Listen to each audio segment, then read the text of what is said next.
Greetings, members, one and all of the Salivation Nation. 5 reasons to choose silver over gold in 2022. Let's explore.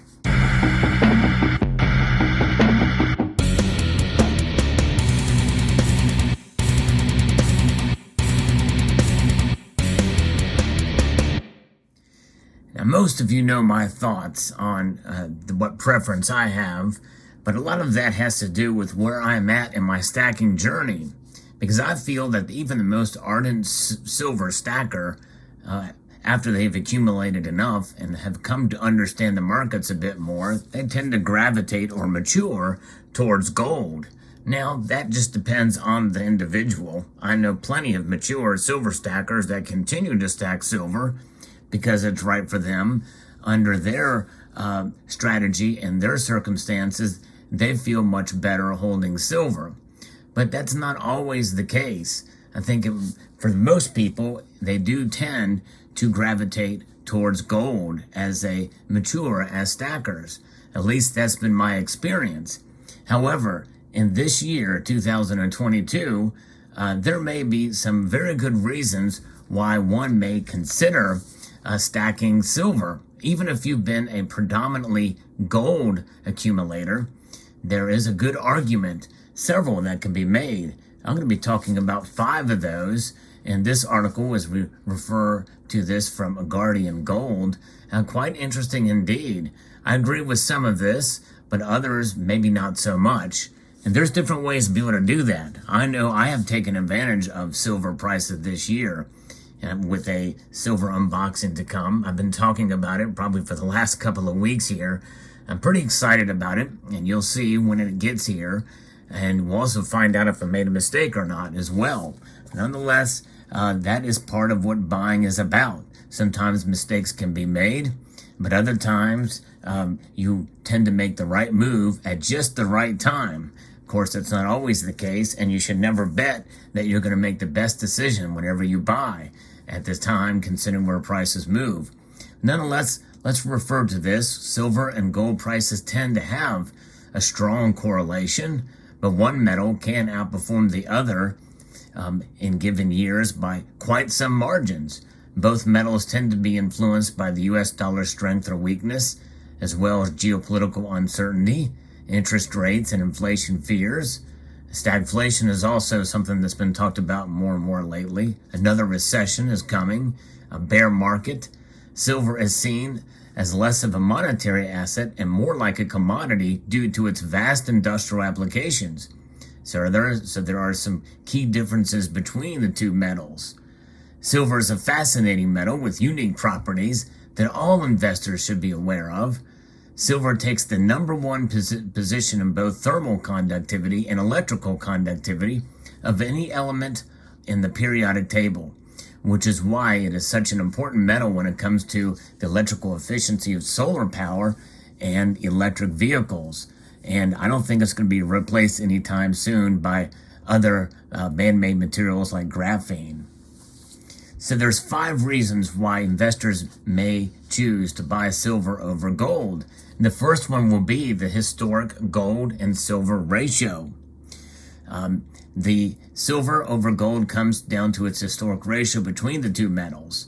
The ratio refers to how many ounces of silver it takes to buy an ounce of gold and is calculated by dividing the gold spot price by the price silver at any point in time, but the price of silver at any point in time.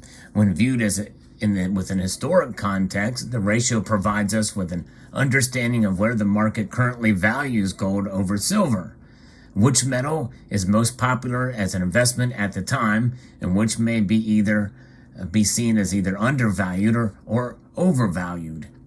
So the higher the ratio, the more ounces of silver it takes to buy an ounce of gold, or the lower the silver price relative to gold. And so there is, we've seen some volatility over a 30-year period of time. And the average over that period has been about 60 to 1. So it might be fair to say that when the ratio is above 60 to 1, then silver seems to be a better buy from the historic perspective. So we can see that the ratio spiked in 2020 to well over 120 to 1. That was indeed one of the best times to sell gold and buy silver if you were going to do it. But you also have to understand that that is the paper ratio. I did a video some time ago outlining that there are actually 4 different gold to silver ratios, and people get caught up in that. So you have to think about that as well. There's very high premiums on silver whenever you go to buy.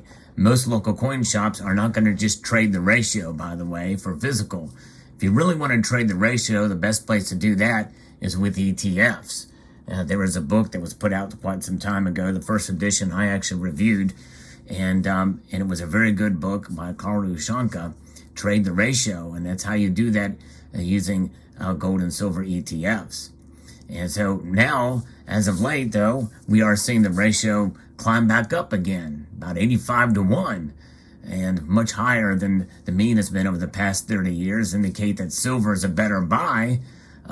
Should the ratio get below 50 to 1, that may be a good time to be selling silver to buy gold, as gold tends to outperform after such levels are reached. But so that is an argument, but you have to be careful with it with regarding the ratio for sure. But I think that once it does get to a point, a certain level, then it becomes to a point where silver is probably seen to be somewhat an undervalued metal, and so it might be worth your efforts to accumulate it over gold. The second reason is another reason which could certainly work against silver as well, and that's its increased volatility, which is not for everyone. It can work in your favor at times. Those investors who are looking for something that moves a little quicker than gold will often look at silver, as it can present opportunities for outperformance. And given the silver market is much smaller than gold, it is naturally more volatile and tends to move in a much larger range than gold. And this is the reason that younger investors who can handle volatility might prefer silver over gold, as it has the potential to outperform during a precious metals bull market. Take the calendar of 2020, for example. During the year, both metals performed well under an environment where fiscal and monetary policies expanded dramatically in response to the COVID pandemic. We saw gold rise 24% in the year, but silver outperformed, rising 47.5% for the year in US dollars.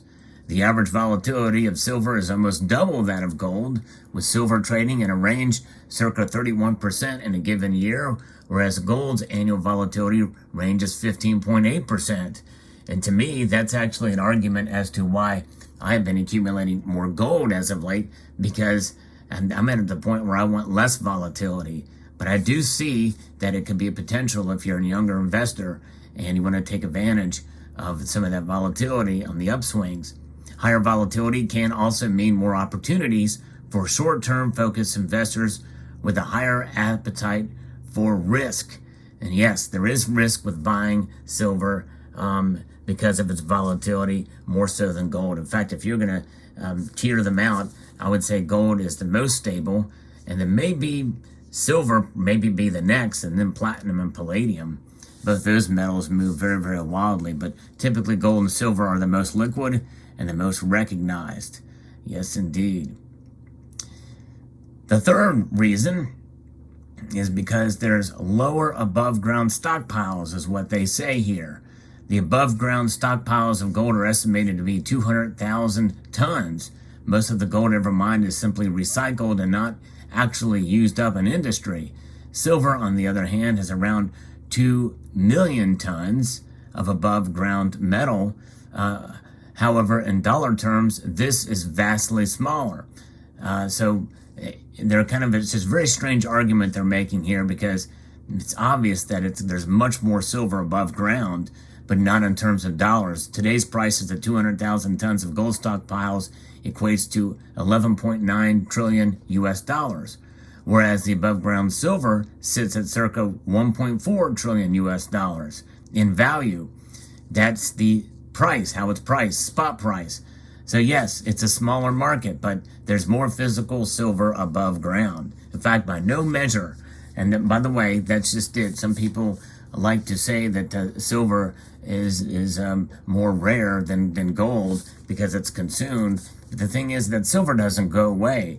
Its consumption means that it's expended, and then it's deposited in landfills and the like. But sooner or later, that's going to become economically viable to recycle. In fact, I would almost make the argument that one could probably start a landfill mining operation now and be just as effective of mining the silver from there as they would from a primary silver mine.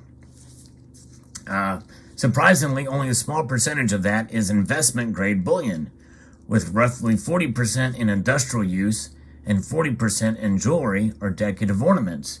Notwithstanding, that could play two roles here, is why one of the reasons why I'm chomping at the bit to get this silver order that I've been waiting weeks for. And by the way, I knew that this would be the case, but there have been some delays in getting the product to us. But there's no shortage of the actual product. It's just a bottleneck because of supply chain issues. But regardless, with 40% being utilized in industrial use and 40% in jewelry, there is some delays there. But it could be worse.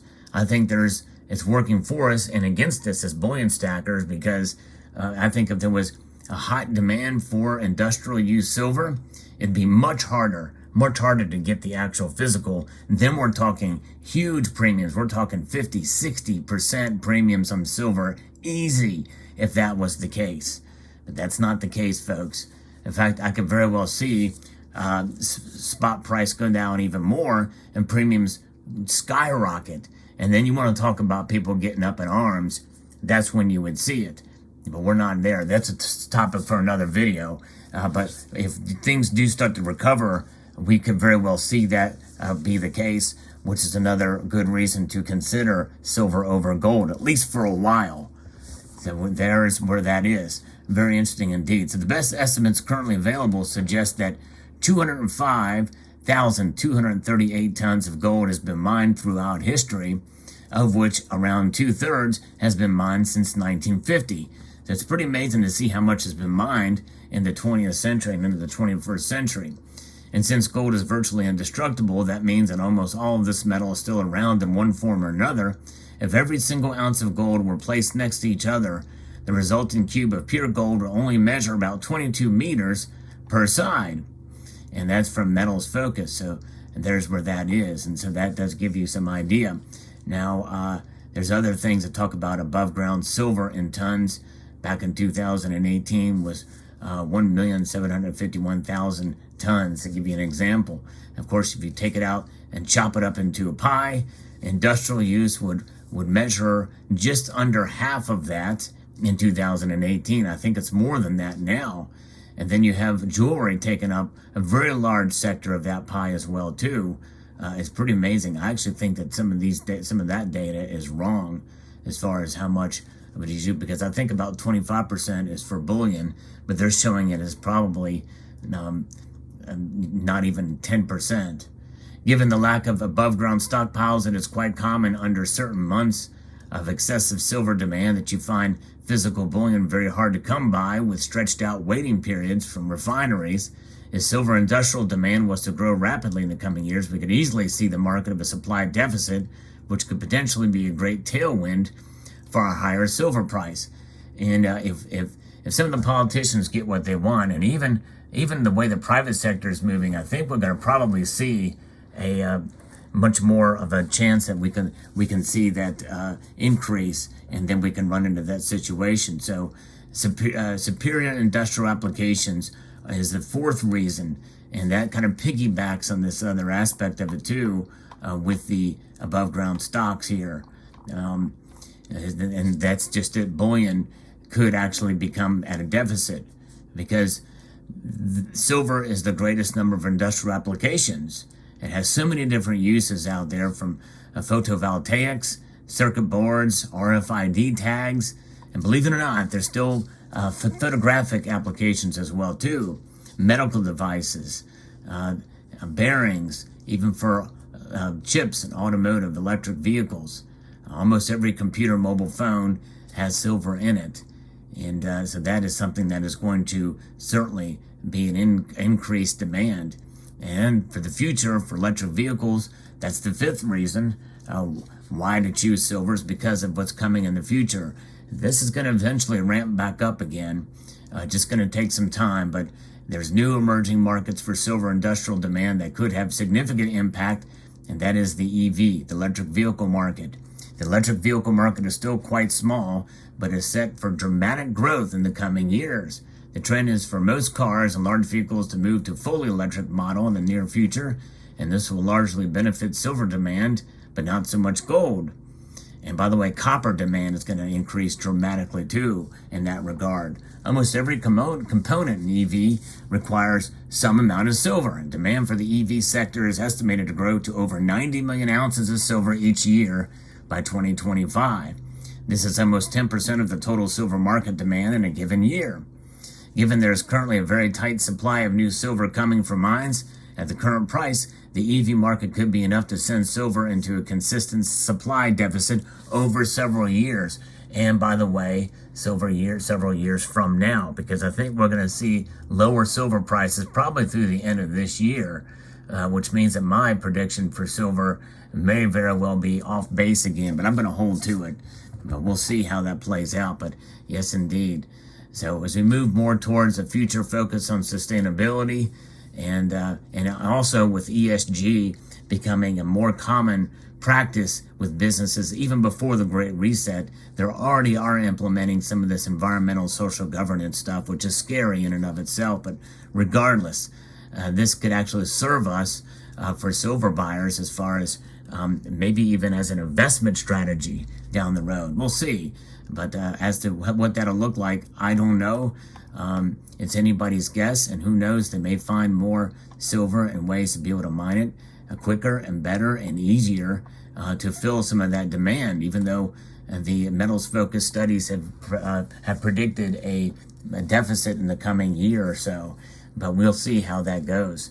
There's always exploration that happens for some of these mining companies. I've covered that on this channel as well too. So let me know what your thoughts are in the comment section below.